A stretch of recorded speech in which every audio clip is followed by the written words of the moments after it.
देश विदेश की सभी खबरों से जुड़े रहने के लिए हमारे चैनल को सब्सक्राइब करें और बेल आइकन दबाना ना भूलें। हर खबर पर है हमारी पहली नजर। नमस्कार, मैं प्रीति शर्मा और आप देख रहे हैं कॉर्बेट बुलेटिन न्यूज। खबर हल्द्वानी से है। महामारी कोरोना वायरस संक्रमण को लेकर पूरे देश में 22 मार्च से लागू है लॉकडाउन। धारा 144, जिसके चलते देश में सभी औद्योगिक संस्थान, सरकारी संस्थान एवं व्यापारिक प्रतिष्ठान पूर्णतः प्रतिबंधित हैं। लॉकडाउन के चलते देश के लाखों मजदूरों के सामने खड़ा हुआ है रोजी रोटी का संकट। वहीं दूसरी ओर प्रदेश में सितारगंज, रुद्रपुर, हरिद्वार के सिडकुल क्षेत्र में फैक्ट्रियां बंदी के कगार पर हैं। वहीं दूसरी ओर ऐसे हालातों में लाखों मजदूरों के सामने बेरोजगारी का संकट गहराया है। लॉकडाउन के चलते फैक्ट्री मालिकों ने मजदूरों को दिखाया बाहर का रास्ता, जहां एक और लाखों की संख्या में मजदूर हजारों किलोमीटर पैदल चलने को है मजबूर। वहीं दूसरी ओर बेरोजगारी और भूखमरी के कगार पर पहुंचे, जिसको देखते हुए आज पूर्व विधायक नारायण पाल के द्वारा अपने सहयोगियों के साथ श्रम विभाग हल्द्वानी में 1 दिवसीय धरना प्रदर्शन किया गया। नारायण पाल का कहना है कि लगभग 5000 मजदूर सितारगंज शक्ति फार्म क्षेत्र के हैं। लॉकडाउन के चलते फैक्ट्री प्रबंधक के द्वारा नहीं दिया जा रहा है पैसा, जबकि श्रम कानून नीति के अनुसार मजदूरों को पूरा पैसा देने की नीति सरकार द्वारा बनाई गई है। वहीं दूसरी ओर फैक्ट्री प्रबंधक पर ठेकेदार का अनैतिक गठजोड़ के कारण श्रमिकों को पैसा न देकर भारी शोषण किया जा रहा है। केंद्र सरकार द्वारा श्रम कानूनों पर अध्यादेश लाकर मजदूरों से 8 घंटे की जगह 12 घंटे श्रम कराया जा रहा है, जो कि अनैतिक है। श्रमिकों के ऊपर जबरदस्ती अपनी बात थोपना और उनके अधिकारों का हनन करना यह आम बात हो गई है। जहां एक और प्रदेश सरकार अपने मजदूरों का हितैषी बताती है, वहीं दूसरी ओर मजदूरों का शोषण किया जा रहा है, जिसको कांग्रेस पार्टी बर्दाश्त नहीं करेगी। अपनी मांगों को लेकर आज सितारगंज के पूर्व विधायक नारायण पाल, नगर कांग्रेस अध्यक्ष राहुल चिंबाल, महेश शर्मा, सतीश नैनवाल, पूर्व नगर पालिका अध्यक्ष हेमंत बगड़वाल के साथ धरना प्रदर्शन किया गया। आप देख रहे हैं हल्द्वानी से अतुल अग्रवाल की रिपोर्ट। फिलहाल खबरों में इतना ही। बाकी खबरों के लिए देखते रहिए कॉर्बेट बुलेटिन न्यूज। नमस्कार। लेके धरना है आपको कौन पार्टी का? ये हमारे यहाँ जो पंडित नारायण तिवारी जी ने, हरीश रावत जी ने फैक्ट्रियों का जाल बिछाया था। ये भारतीय जनता पार्टी की सरकार में ये सरकार इतनी गलतफहमी में है कि लॉकडाउन में मजदूरों का पैसा नहीं मिल रहा है और ना इन्हें कोई सुविधाएं मिल रही हैं और उन्हें नौकरी से भी इस कोरोना वायरस के घटनाक्रम को लेकर उन्हें नौकरी से भी निकाला जा रहा है। 8 घंटे की जो ड्यूटी थी वो 12 घंटे कर दी गई। एक तो पैसा नहीं मिल रहा, ऊपर से ड्यूटी टाइम बढ़ाया गया। इसके विरोध में हम लोग यहाँ बैठे हैं। आपके द्वारा धरना प्रदर्शन किया गया है, किस कारण, क्या बात है इसको?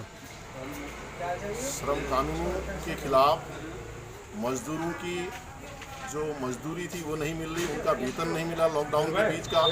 एक तरफ पूरे देश में मजदूर मर रहा है, रोड में पैदल चल रहा है और भाजपा की मदमस्त सरकार, सत्तासीन मदमस्त सरकार संवेदनहीन है। उस सरकार के, भाजपा की केंद्र और राज्य की सरकार के खिलाफ मजदूरों के पक्ष में हम सब लोग आज धरने में बैठे हैं। क्योंकि आप देख रहे हैं जिस रोड पर आप जाएंगे वहाँ गरीब मजदूर कहीं न कहीं पैदल चलता आपको दिखेगा और अपनी पीड़ा को बयां करता है और कहता है कि नरेंद्र मोदी ने क्या वास्तव में यही सपने दिखाए थे। आज वास्तविकता देश की आम मजदूर, आम जन को पता चल रही है। उसके खिलाफ कांग्रेस आज धरने पे है और ये एक शुरुआत है। लॉकडाउन खुलने के बाद रोड पर हर मजदूर और हर कांग्रेसी आपको भाजपा के खिलाफ दिखेगा। उसकी शुरुआत हमने आज यहाँ से करी है। प्रदेश सरकार का कहना है कि जो प्रवासी बाहर से आ रहे हैं उनको पहाड़ों में रोजगार दिया जाएगा। कैसे रोजगार देंगे? ये रोजगार में बहुत महत्वपूर्ण बात कही। कल आपने वित्त मंत्री जी का देखा होगा 40,000 करोड़ का बजट मनरेगा का। एक जमाना था जब भारतीय जनता पार्टी सत्ता में नहीं थी और कांग्रेस केंद्र में जब मनरेगा योजना को लाई थी तो भाजपा के लोग, यही लोग कहते थे कि क्या गड्ढा खोदना और गड्ढा भरना मनरेगा का रोजगार होगा गरीब का। और आज देश के अंदर यदि कहीं किसी मजदूर की, किसी प्रवासी की जीवन का आधार, उसका भरण पोषण का, जीवन शैली का आधार बना है तो मनरेगा योजना बनी है। और आज पिछले 6 साल की कोई योजना केंद्र की, भाजपा की सरकार की वो हो जो आज इस कष्ट के समय आम जन और गरीब का आधार बन रही है, कोई योजना नहीं है। केवल कांग्रेस की योजना ही एक आधार बनी है, एक मनरेगा और दूसरी खाद्य सुरक्षा योजना, जिसको कांग्रेस ने 12-13 में लागू किया था। आज जनता को अन्न कहीं से अगर यदि मिल रहा है तो खाद्य सुरक्षा योजना में मिल रहा है, अगर रोजगार मिल रहा है तो मनरेगा से मिल रहा है। तो भाजपा बताए उस पर कोई योजना है या उसकी कोई योजना थी जो आम जन के काम आई। हम इसलिए आज यहाँ बैठे हैं कि हमारा मजदूर हमारी बात को सुने, कांग्रेस की आवाज़ को देखे, कांग्रेस के विकास को देखे।